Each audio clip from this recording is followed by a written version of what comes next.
In this lecture we will analyze antenna arrays in our three-dimensional world, and in particular derive the array response vectors for signals coming from different angular directions, both in azimuth and elevation.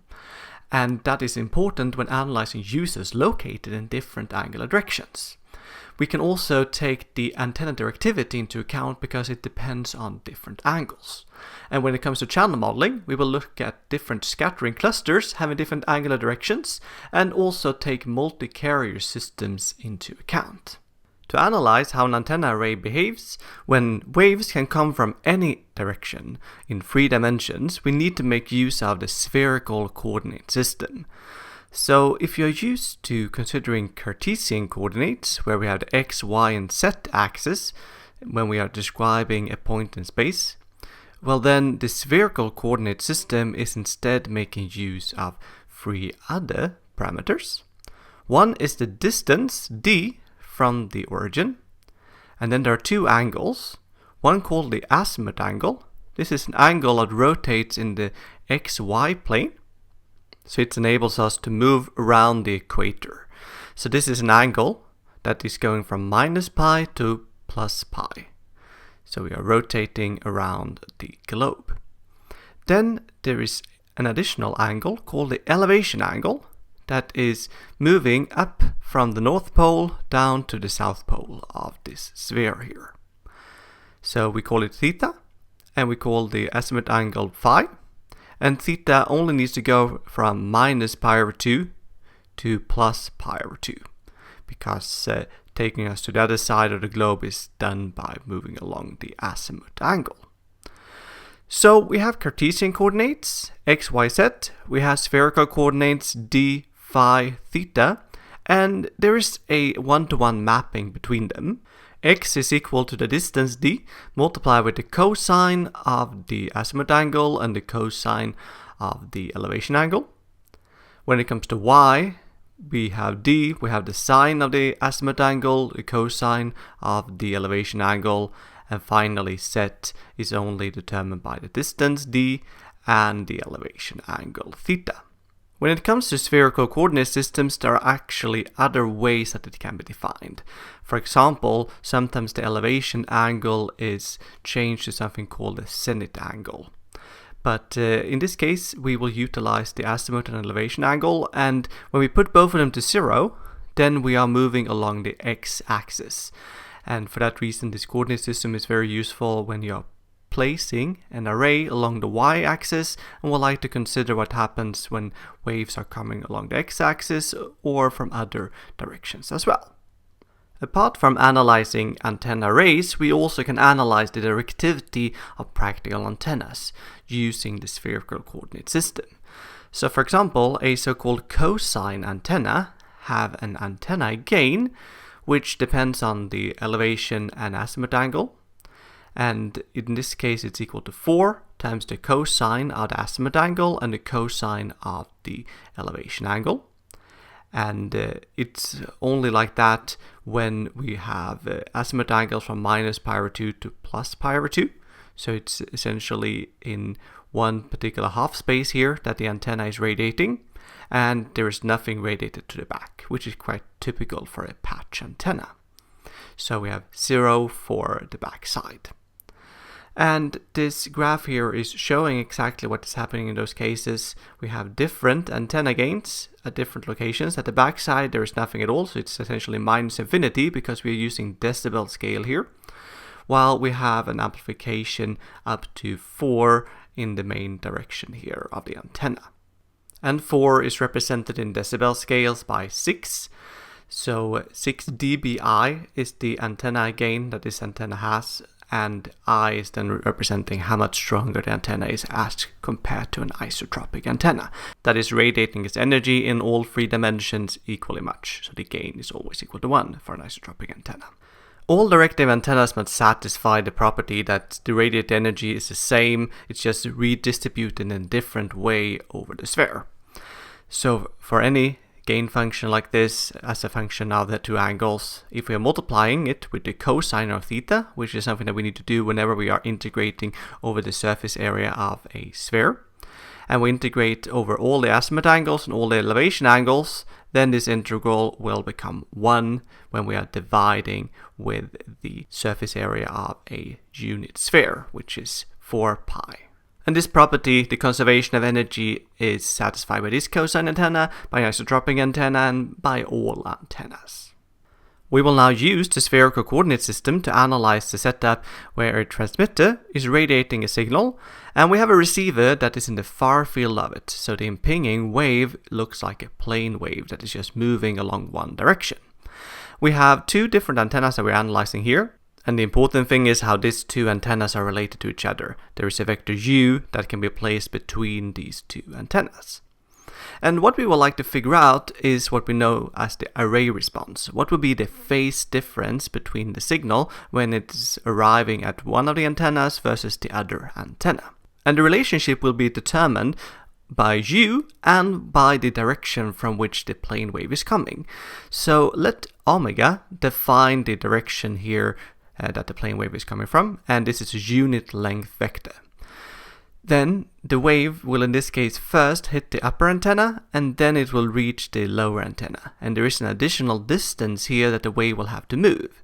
And in order to figure out how long that distance is, in 3 dimensions, the general thing is that we need to take the vector u and we need to project it onto omega to figure out what is the distance difference here. It doesn't matter in which of the 3 dimensions or what combination of them that this length difference is showing up. The important thing is what is the length difference, and that is then determining what will be the phase difference of the signal, how much it changes before it reaches the second antenna. And if we are projecting a vector u down to a unit length vector, we just compute the inner product between them in order to figure out what would be the length of the vector when we have projected it onto omega. So this means that we have a difference in distance, which is the inner product between u and omega. And notice that these are 3-dimensional vectors in Cartesian coordinates. And to figure out what phase difference that this distance difference is turning into, we take the distance difference, we divide it with lambda, which is the wavelength, then we get what fraction of wavelengths that is different, and then we multiply with 2 pi, so we turn it into a phase difference.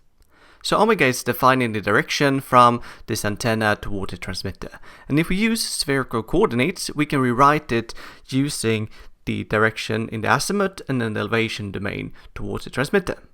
So this is the definition of omega. Now the distance is 1 because we have a unit length vector.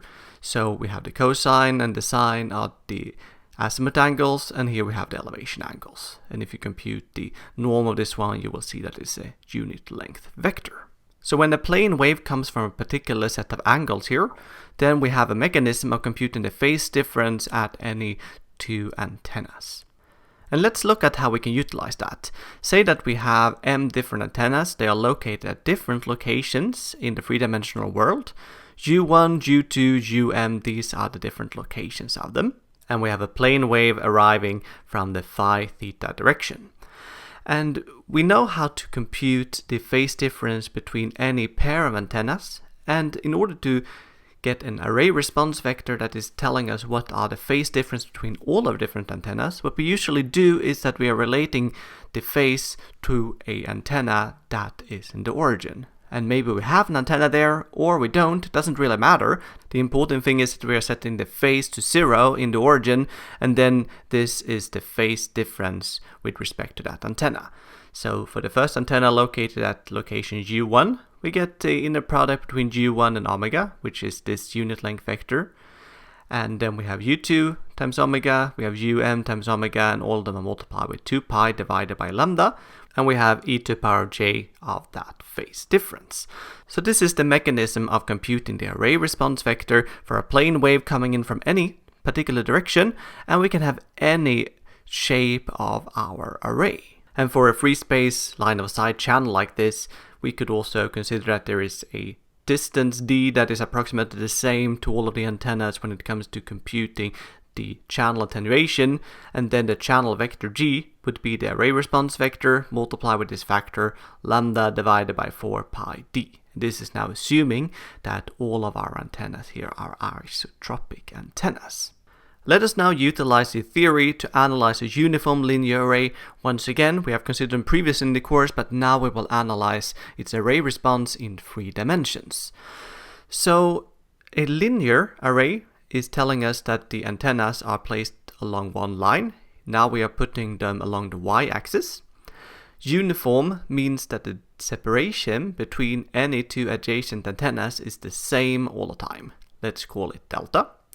We place the first antenna in the origin, so its Cartesian coordinates is 0, 0, 0. Then for U2, the second antenna, we have 0, delta, 0. For U3, we have 0, 2, delta, 0. And so on if we have more antennas than 3. A plane wave is impinging now from this phi theta direction. Could be any direction in our 3-dimensional world. And remember, how are we computing the phase difference at our different antennas? Well, we are taking the location of one of the antennas, say the mth one, and we compute an inner product with omega, which is this unit length vector that takes us from the 2 different angles in spherical coordinates to Cartesian coordinates. And since we only have a non-zero value in the y dimension, it's only the sine of the azimuth angle and the cosine of the elevation angle that will be appearing when we are computing this inner product. So we get m minus 1 for the mth antenna, and we have delta, and then we have the sine of phi and the cosine of theta. So our array response vector for a uniform linear array or ULA in 3 dimensions, well, we have a 1 for the first coordinate because we have 0, m is equal to 1, so this becomes 0. So then we have e to the power of 0, which is 1. And then we get this behaviors here for each of the antennas. When m is 2, we get a 1 times delta sine of phi times cosine of theta divided by lambda, and we have a 2 pi here. And then the only thing that is changing is that this m minus 1 takes different values depending on which antenna index we're having, from 1 up to capital M. If this plane wave is impinging from a direction in the xy plane, so theta, the elevation angle, is 0, well then all the cosine of theta becomes 1. We can remove them, and this is the array response vector. This is the array response vector also that we have considered previously in the course. So previously we were implicitly assuming that the transmitter and the receiver were located in the same plane, in the xy plane. And this isn't a limiting assumption. We can always put out our coordinate system like that when we have one transmitter and one uniform linear array. But it is important to have this general form when we are considering the same uniform linear array but multiple users located at different locations, because then we can change the coordinate system. We need to keep the same one, and then we need to consider for every user what azimuth angle and what elevation angle they're having if it is the users that are transmitting. And if we turn the system around and transmit from the uniform linear array towards receivers located at different locations in different angular directions, well then we need to use this 3-dimensional model in order to be able to compute the channel vectors to the different locations. So in conclusion, this generalized 3-dimensional model is important when we have a base station with multiple antennas that are transmitting or receiving signals from multiple users located at different locations. And we need to consider their different channel vectors at the same time. So we can't change the coordinate system depending on which user we are considering.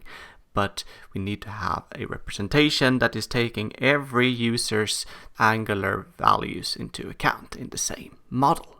Another important use case of 3-dimensional array response vectors is that we can put them together with directive antennas.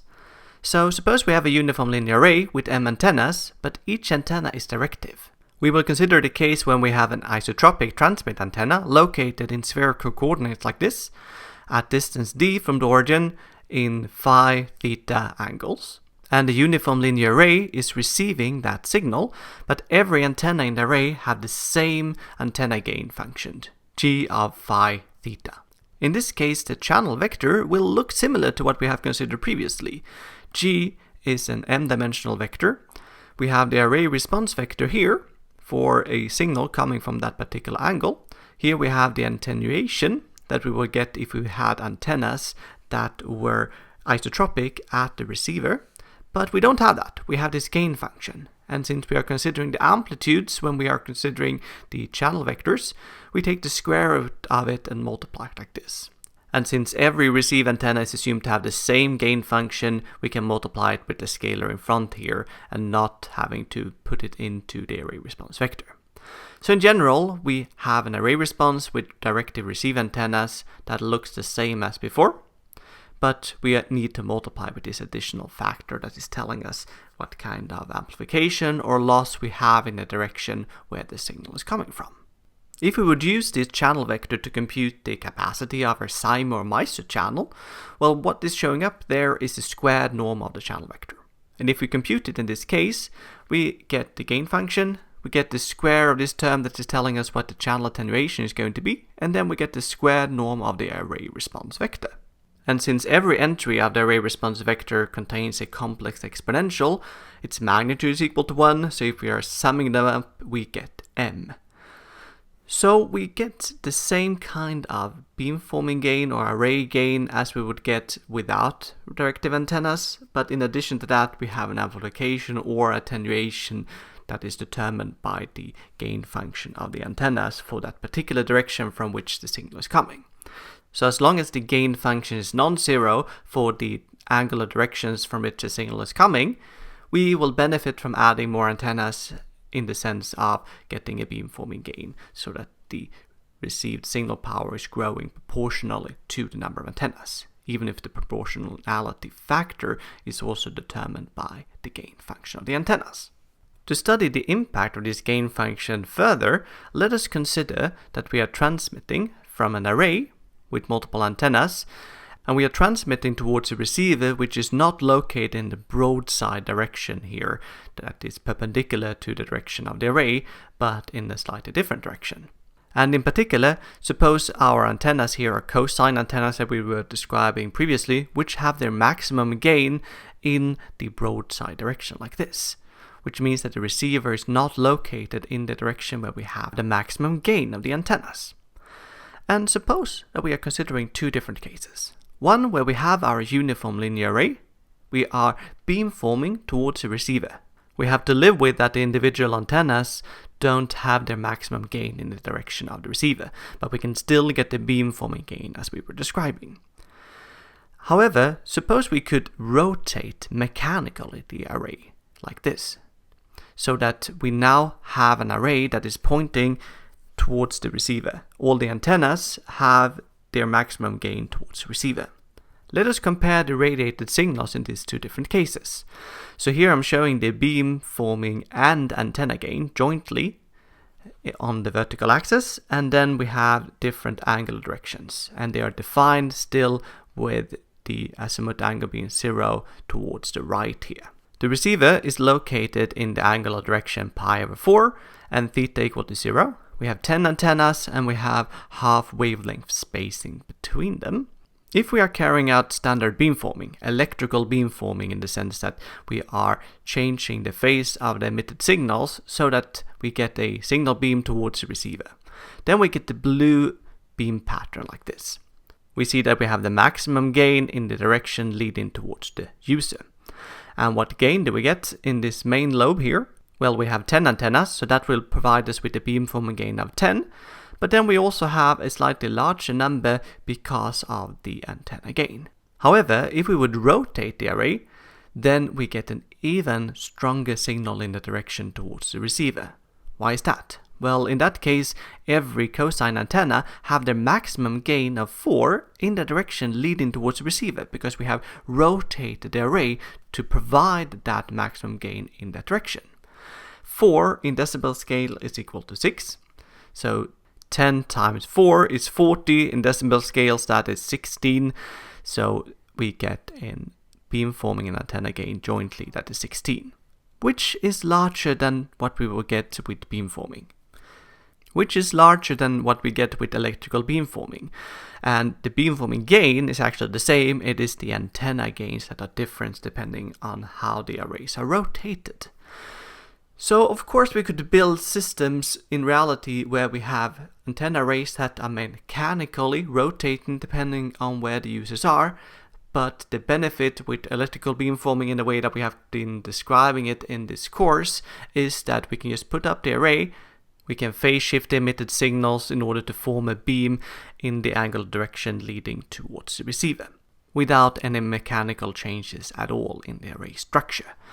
The price to pay is that we will not always get the maximum gain from our antennas, and another price to pay is also that we have a slightly larger main lobe here. The reason for this is that the main lobe becomes at its smallest when we are beamforming in the broadside direction, and that is what we're doing with the mechanical rotated array here, while we get a slightly larger beam width when we are beamforming in a other direction, like pi over 4, as in this case. A related concept is the effective isotropic radiated power, or EIRP. And we can utilize the methodology that we have presented in this lecture in order to compute it. Suppose we have an array with the same antenna gain for all the antennas. Then we can write its array response like this. We have the vector and we have the gain part. And suppose we transmit with power P from this array. Then we have the following definition. The EIRP, when we are beamforming in direction phi theta, is the power that we are transmitting with, the gain of the individual antennas when we are transmitting in that particular direction, and the square norm of the array response vector in that direction as well. This is a metric of how strong the signal is going to be for a receiver located in the far field in this direction. If the receiver doesn't know what kind of antenna, array, and directivity that we have on the transmitter, and it assumes that we were transmitting with an isotropic antenna, then the EIRP will be the power that that isotropic antenna will have to transmit with in order to provide the receiver with that received power. Of particular importance is the maximum EIRP, where we are taking its value and we maximize with respect to the angles. We have the power P, we have the gain here from the beamforming, which is M, and we are essentially then just taking up the maximum gain of the individual antennas. So if we are beamforming in the direction where we have the maximum gain of the antennas, in the broadside direction, well then this is the EIRP that we will be able to observe in that direction. And this is an important metric when it comes to spectrum licenses, which often are specifying two different limits. What is the maximum transmit power that you are allowed to utilize, the maximum p-value, which is sort of describing how much energy you actually are emitting. And then there is a maximum EIRP value as well, which is saying that in a particular angular direction, what is the maximum power that you will effectively observe in that direction? Because that is important in terms of how much power that you might be getting as interference if you are unlucky. If the spectrum license is specifying a fixed value on the maximum transmit power and the maximum EIRP irrespective of what transmitter technology we are utilizing, well then adding more antennas, that means increasing M here, will also result in a reduction in the maximum transmit power that we can actually utilize. However, some spectrum licenses are allowing us to increase the maximum EIRP if we are at the same time reducing the transmit power, but not with the same proportionality. So in some cases we can add more antennas, we compensate by reducing the total transmit power, but not to the same amount. And therefore adding antennas will result in a stronger received signal in the direction where we are pointing our beam. But even if we have a fixed maximum EIRP, we can still benefit from using multiple antennas. This stronger directivity leads to less interference between different users, which is very useful in the multi-user MIMO setup where we can transmit to multiple users. Each one of them will not get a stronger signal than they will get if they were alone in the system because of the maximum EIRP, but we can still communicate with all of them at the same time and get a multiplexing gain. In this course, we have considered two extreme cases when it comes to channel modeling. One of them is a free space propagation model, where there is only one path between transmitter and the receiver, namely a direct path. The other case was a rich multipath propagation scenario, where we get IID Rayleigh fading channels. In practice, there is also something that lies in between. We can have multipath propagation, but it is sparse. In particular, sparse in the angular domain, meaning that we have some paths that goes directly, we have some path that is being reflected at different objects, but they're still only coming in from a few different angular directions, and the number of them might also be small. In that case, we can write the channel vector G as a summation over different multipaths. Say that there are capital L different multipath components. For each one of them, we have an amplitude loss or attenuation factor. We have a phase shift here, which is e to the power minus j, and then we have psi I, which is some kind of phase shift. We can, for example, compute it based on the carrier frequency and the propagation delay for the ith path here. And then the ith path also have an array response vector, which is telling that we are transmitting from the array here in a particular direction that is leading to the location where the signal gets reflected. And we have a phi and a theta angle for each one of them. We have indices here 1, 1, 2, 2, 3, 3, and so on up to capital L. So we compute the array response vector for each of these different directions, and we are multiplying them with the amplitude and the phase. We're adding them up, and that is providing us with the channel vector. In practice, it's often so that these L paths are not uniformly distributed over all directions, but they are clustered at a few different locations where there are objects that are reflecting the signals. We will call this clustered scattering, and we let L be a product between two different factors: the number of scattering clusters and the number of propagation paths that is within each of the different clusters. So instead of having one summation here over all of the paths, we are dividing it up into one summation over different clusters and one summation over the paths within that particular cluster.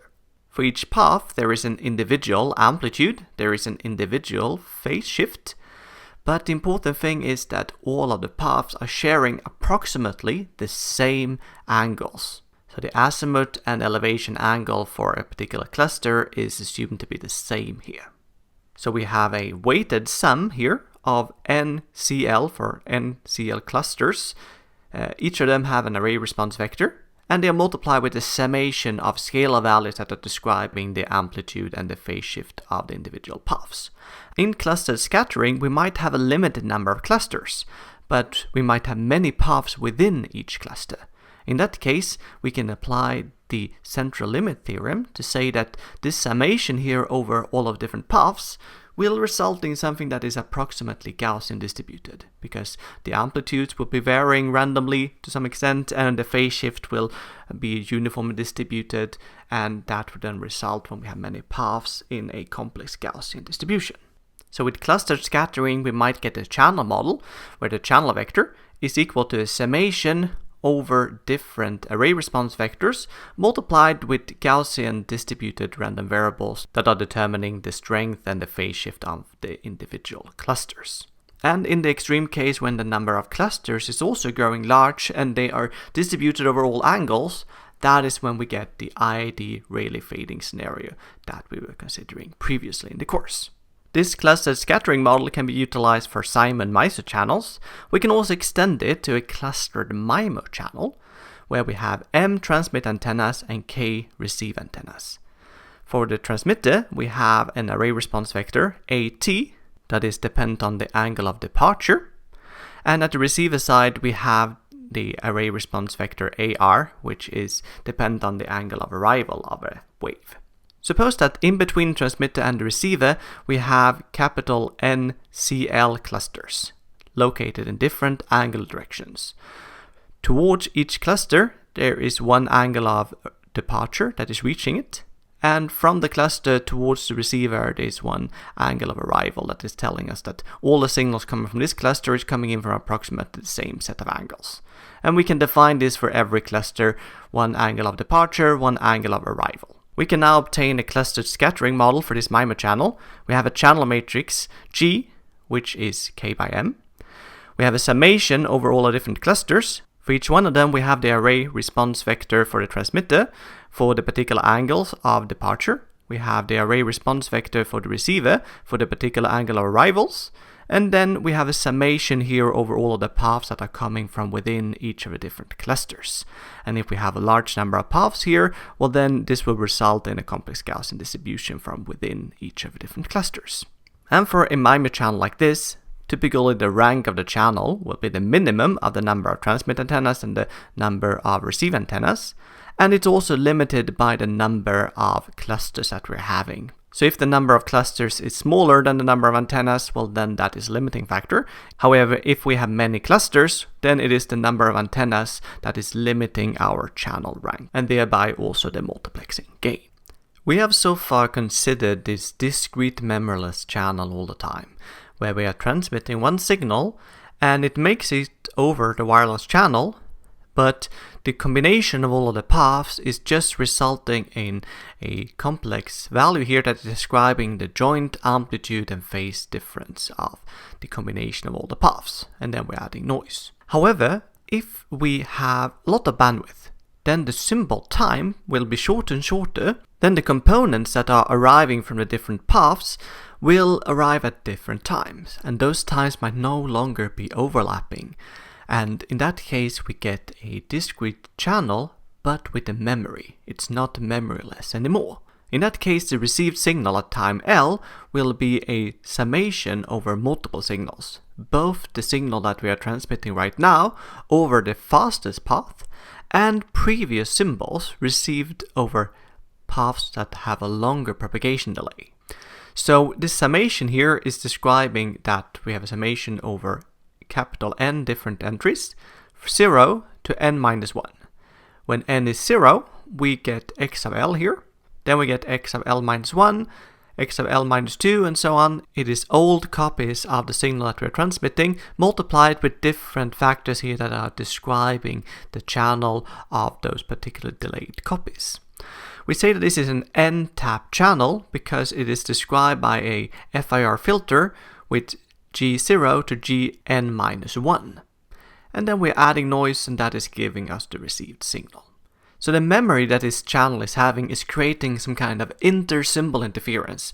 We are transmitting one symbol at a time, but we are receiving a summation of n different symbols at the same time. And how can we untangle that kind of intersymbol interference? We can do that using something called orthogonal frequency division multiplexing, or OFDM.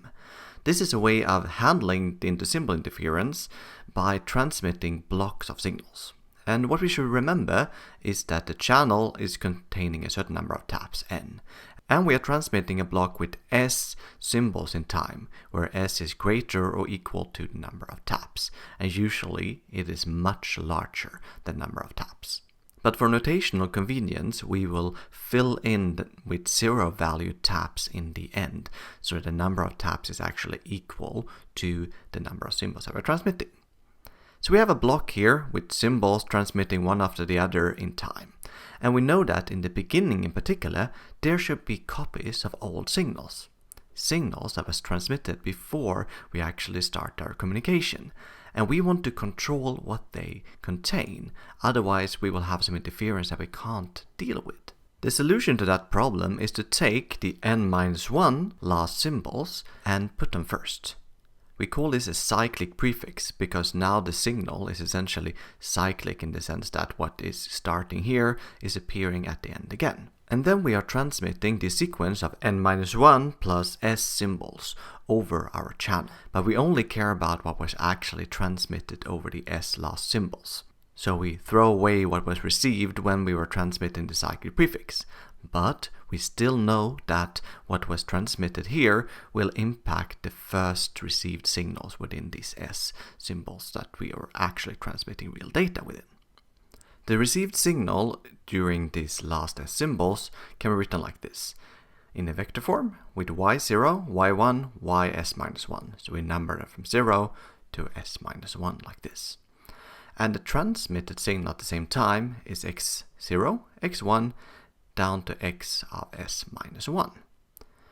And we know that at the first received signal, we should get the first transmitted signal multiplied with a channel tap G0. Then we should have something multiplied with the channel tap G1. And due to this cyclic prefix, we take the last symbol and get that one with that channel tap. And then it goes on, we take the last ones here and multiply them with G2, G3, and so on until we don't have any non-zero channel taps left.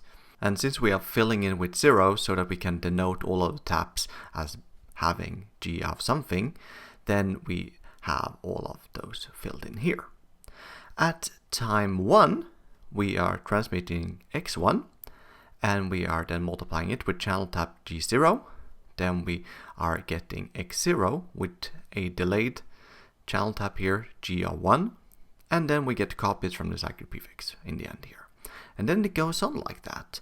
So we always get one of these signals here multiplied with g0. So along the main diagonal we have g0. Then on the first sub-diagonal we have g1, then we have g2, and so on. And for all of the super diagonals we also have the same number along each one of them. So g of s minus 1, then g of s minus 2, and so on. It goes on. And finally we are adding this noise vector to all of the received signals. We can now recognize that this expression looks very much like the channel equation that we have had before for a point-to-point MIMO channel. But before, we were talking about transmit antennas and receive antennas when we had multiple input and multiple outputs. Now we have S inputs, which are transmitted symbols over time, and S outputs that are the corresponding output that we are receiving over time. But apart from that, the equation looks the same, which tells us that in order to communicate, we can communicate in the type of ways that we were developing earlier as well. So what did we do previously? We were computing the singular value decomposition of the channel matrix. And since this channel matrix has the special structure that each row contains the same elements, but they are shifted towards the right here in a circular manner because an element that is moving out on the right hand side is appearing at the left hand side again. This is known as a circulant matrix, and they have a singular value decomposition with a special structure, namely that the right and left singular vectors comes from the DFT matrix, the discrete Fourier transform matrix of dimension S by S. All of the elements in this matrix can be written like this.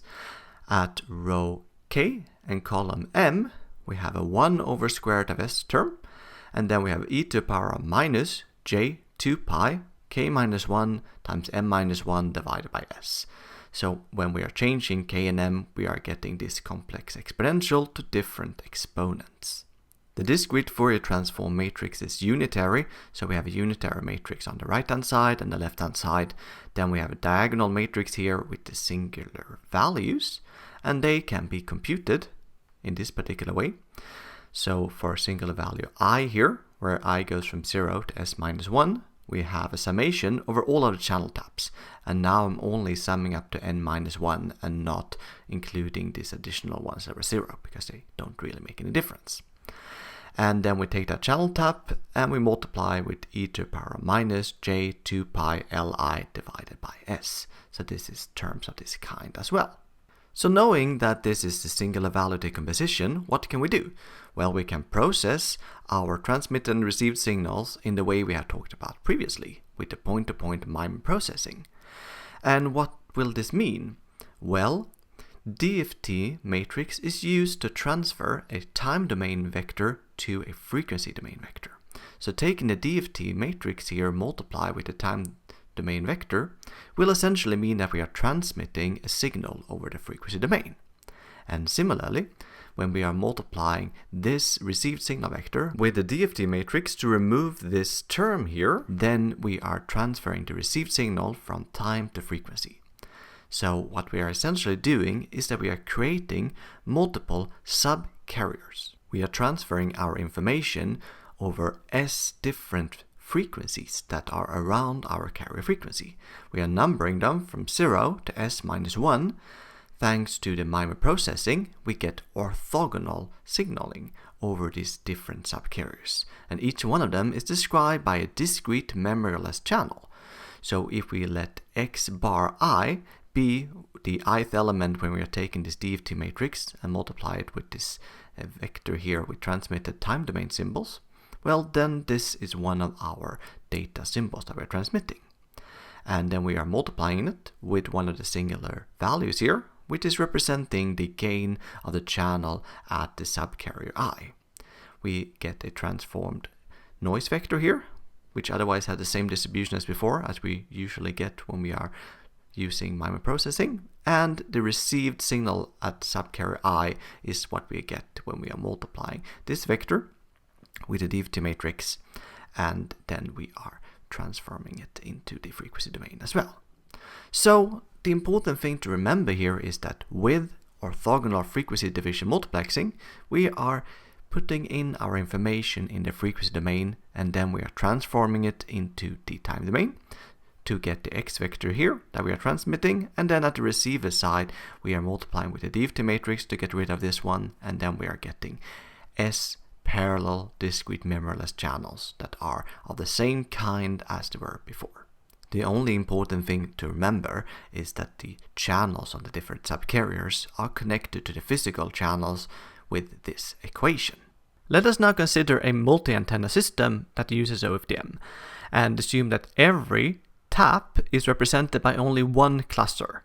So we might have one cluster that is direct path, one cluster here that is reflected on this object, and one that is reflected here, for example. So in the time domain, the channel vector that is representing one particular tap L contains an attenuation, a phase shift for that path, and an array response vector as a function of the angles leading to that particular cluster.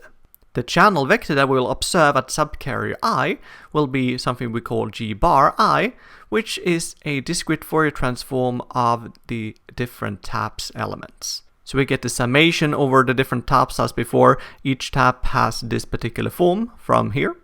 And then we have e to the power minus j 2 pi li divided by s. What we can notice is that the channel vector at subcarrier I contains the array responses for the different paths. The attenuation and phase of the individual tap looks like this, but we are multiplying with different complex exponentials here depending on what subcarrier we are considering, which means that our capital L paths are interacting differently at the different subcarriers. Essentially, we have different weighted sums of the array response vectors at the different subcarriers, which means that in general, we need to have different precoding vectors at different subcarriers. Even if they are containing the same kind of physical paths represented by the same array responses, their weighted sums are different, and therefore we need to select precoding vectors that are matched to those weighted sums. However, if there is only one strong path, say that we have a few delayed paths, but most of the energy goes through this direct path here, which is the dominant one, which is represented here with the tap 0. Then in that case, G bar, we can remove everything here but the L equal to 0. So we have alpha 0, we have the phase shift at path 0, and then we have the array response vector for path 0. And when it comes to the complex exponential from the discrete Fourier transform, L is equal to 0, so this one is also going away. So when we have a dominant line of sight path, we have approximately the same channel vector at every subcarrier, which means that in this case we can use the same precoder at every subcarrier. So in general, we need to have different precoding at different subcarriers. They will be changing gradually over the frequency domain because this complex exponential is also changing gradually as we are changing the I index of the subcarriers. And in the special case where one path is much stronger than all the other ones, the changes here will be very small, and therefore we can use the same precoding and the same receive combining at every subcarrier. In summary, the array response of a particular antenna array depends both on the azimuth angle and the elevation angle of the impinging wave or the wave that we would like to transmit. And this is particularly important to model when we are considering channels with different scattering clusters located in different angular directions. And we can also take the impact of antenna directivity into account because it depends on the different angles. And when it comes to having a lot of bandwidth, then the different scattering clusters might appear in different channel taps, which creates intersymbol interference. We can deal with that using a multicarrier modulation such as OFDM, but it will result in that we get different weighted sums of the different channel vectors at the subcarriers. And eventually we might need to do different precoding or combining at the different subcarriers as well.